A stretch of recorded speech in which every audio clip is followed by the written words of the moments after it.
Bible చదువుకోండి.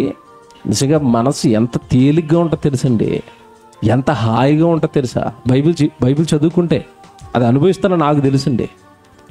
Bible చదువుకుంటుంటే, Bible ఆలోచించుకుంటుంటే hi అండి. దేవుడు పక్కనే ఉన్నాడన్న ఫీలింగ్, దేవుడు నాతో మాట్లాడేస్తున్నాడు అన్న ఆనందం మీకు తెలియదు. అది అనుభవించే వాళ్ళకి తెలుస్తుంది. దేవుడు మాట్లాడేస్తున్నాడు నాతో, దేవుడు మాట్లాడేస్తున్నాడు అన్న ఆనందం వస్తుంది బైబిల్ చదివితే. అది అనుభవించి చదవండి. నీకు మామూలుగా ఉండదు. ఇక ఆ తీపి తగిలిన వాడు ఇక బైబిల్ చదవకుండా ఉండలేడు. బైబిల్ ప్రతిరోజు తీయకపోతే, ఒక రోజైనా బైబిల్ అలా చదువుకోకపోతే ఏదో పోగొట్టుకున్నాడన్న ఫీలింగ్తో ఉంటాడు, వెలుతుతో ఉంటాడు. రోజుకు ఒక్కసారి, కనీసం ఒక్కసారైనా గట్టిగా బైబిల్ చదవాలి. ఏమండి, ఈరోజు ఎంత అవకాశం వచ్చిందంటే బైబిల్ చదువుకోవడానికి. ఒకవేళ ప్రయాణంలో ఉన్నారు, పనిలో ఉన్నారు, బైబిల్ చదువుకోవడానికి టైం లేదు.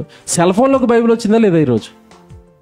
ఆ యూట్యూబ్ తిప్పినంతసేపు అధ్యాయాలు తిప్పితే, ఆ ఫేస్బుక్ నడిపినంతసేపు ఏమన్నా కీర్తన గ్రంథం నడిపితే ఎన్ని మాటలు చదవచ్చు, ఎన్ని విషయాలు దేవుడు అర్థమవుతాయి, ఎంత జ్ఞానం మనలోనికి ఎక్కిపోతుంది, ఎన్ని సంగతుల మీద పట్టు వస్తుంది. మన జీవితంలో జరిగే మన పాపాలు మన దగ్గరికి రాకుండా, దైవ విరుద్ధ కార్యక్రమాల్లోనికి మనం వెళ్లకుండా ఎంత అడ్డుకట్ట వేసేస్తుంది తెలుసండి. బైబిల్లో ఉన్న వాక్యం అడ్డుకట్టలు వేస్తుంది, మనిషికి అడ్డుకట్టలు వేసేస్తుంది.